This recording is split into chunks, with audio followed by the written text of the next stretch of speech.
Live from Fargo and serving you on TV, online, and on the go. This is Valley News Live at 6. It's something many of us look forward to, blowing up fireworks in honor of our Independence Day and also celebrating our freedom. But they're illegal in various fashions across the FM area. We counted over 100 calls to 911 for fireworks in the last 24 hours. But how many tickets were actually given out? Valley News Team's Bradford Eric tells us you might be shocked by the number. The lights, the sounds, we all love just how cool fireworks are. But anything more than this, especially the ones that blow up in the sky, you can't set them off here. And most people know that's the case. We poured through the 911 call log starting at 11:58 Monday night through Wednesday morning. We counted almost 130 calls related to fireworks across Cass and Clay counties. Fargo police tell us since last Tuesday, they've had over 230 fireworks-related calls. How many citations issued? Just one. Historically, we don't issue that many citations. Typically, we'll respond to those complaints the best we can, understanding that the sheer volume of those complaints, they might sit for a while, and by the time we get there, they're unfounded. Police say the dispatchers know the calls will skyrocket during the 4th, also knowing those complaints are pushed to the bottom of their priority list. But for the officers, it comes down to the spirit of the law versus the letter of the law. There's many ordinances and laws that we have that that are enforced under the spirit of the law, where we might educate someone. Like in this case, we educate them that it is a $100 infraction. You can receive a ticket that summons you into court if you don't cease lighting off fireworks within the city limits. So does this ordinance need changed? Deputy Chief Anderson says that's a question for our representatives. Bradford Eric, Valley News Live. And remember, there's a petition circulating through Memory Fireworks to make them legal in the city of Fargo. And noise isn't the only issue police have to deal with when it comes to fireworks. Every 4th of July brings in a number of firework-related injuries. Last night, a man was seriously injured after a firework blew up in his hands outside of the Noble Bar in downtown Fargo. The man has now been identified as 46-year-old Richard Taskinen. He was taken to Sanford Health and is expected to survive, but his injuries are significant.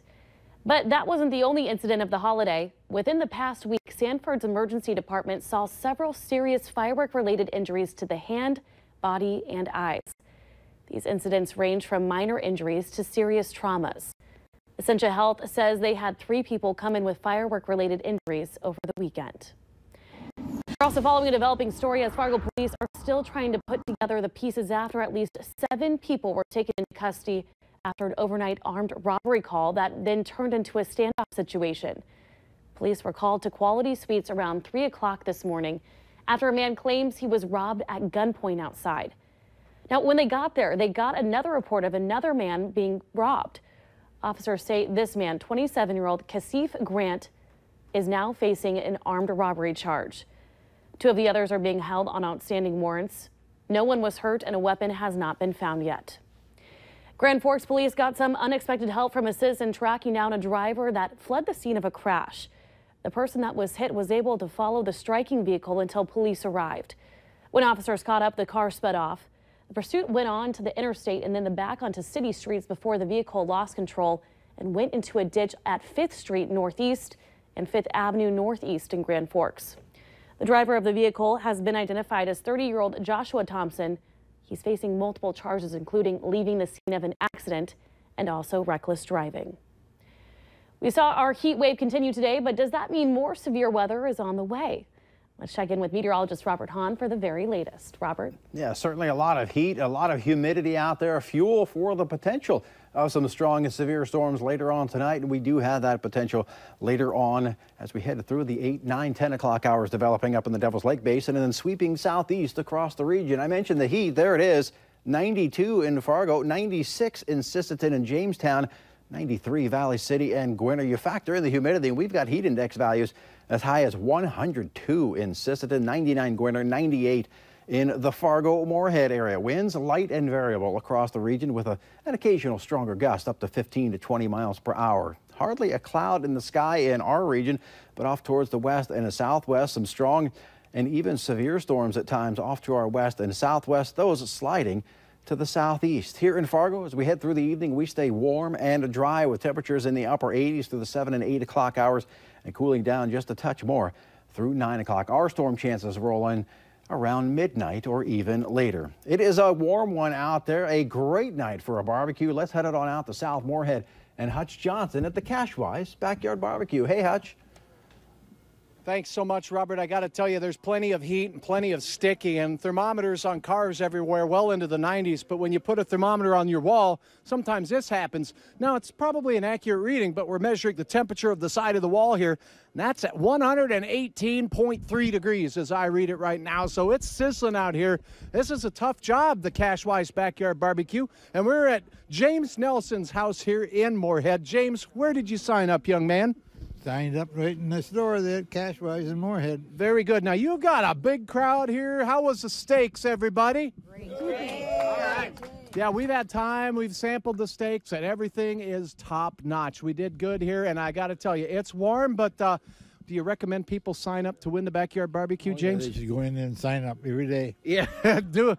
Is that how you do it? Okay, he recommends every day get into Cashwise, sign up to win. We may be in your backyard next. For now, I'll toss it into the air-conditioned comfort of the studios of Valley News Live. From Moorhead, meteorologist Hutch Johnson and James Nelson, tossing it back to you. All right, thank you, Hutch. The state fire marshal is investigating after a massive fire destroyed a Fargo family's home overnight on the 1600 block of Round Hill Drive. Investigators are looking at fireworks and lightning among the possible causes after the homeowners told them they threw used fireworks in their garbage cans. Multiple fire crews responded because there were no fire hydrants in the neighborhood.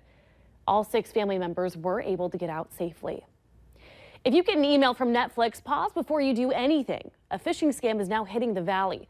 It looks like this. Someone claiming to be with Netflix wants you to update your payment information, but it's really someone trying to steal from you.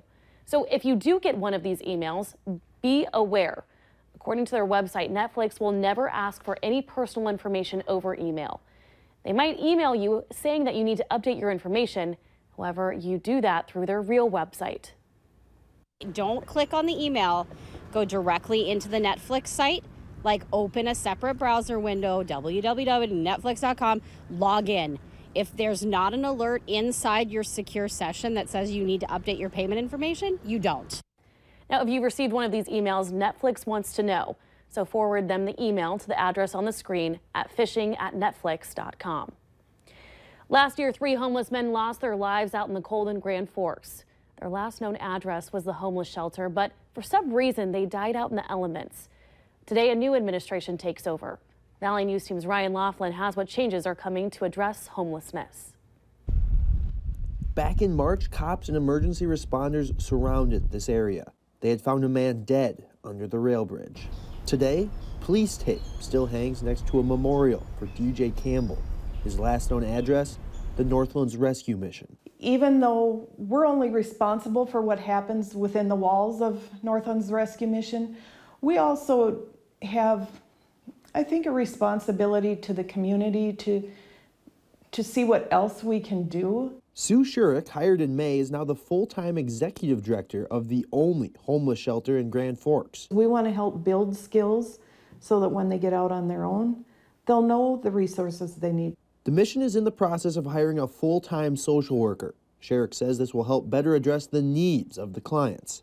But more changes are coming. The new administration says there will be a renewed focus here at the Grand Forks Greenway. It was because last winter, 3 men lost their lives here, all with connections to the Northland Rescue Mission. The last one was DJ Campbell. His body was found encased in ice underneath this railroad bridge. Some who knew Campbell said he was kicked out of the mission.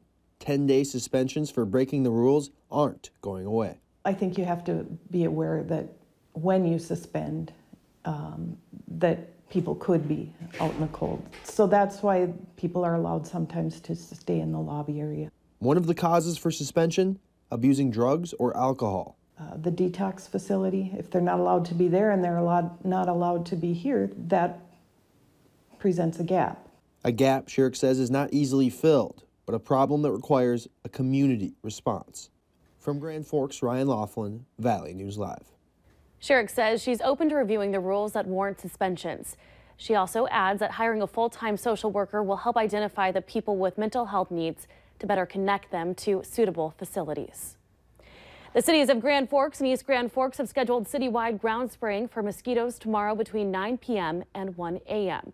Mosquito control trucks are identified and travel at 10 to 15 miles per hour while spraying and have flashing yellow lights. The mosquito most common for transmitting West Nile virus is most active just before sundown and then throughout the night into the early morning hours. To make sure the spray is effective, winds should be 10 miles per hour or less, and there can't be any bad weather, otherwise spraying may need to be suspended. Big day for medical marijuana users in Minnesota. Details a little bit later ahead in Valley News Live at 6. It is hot and it is humid. Fuel for some storms later on tonight. We're already seeing some storms just off to our west. When do we expect the storms in our region? We'll let you know coming up right after this.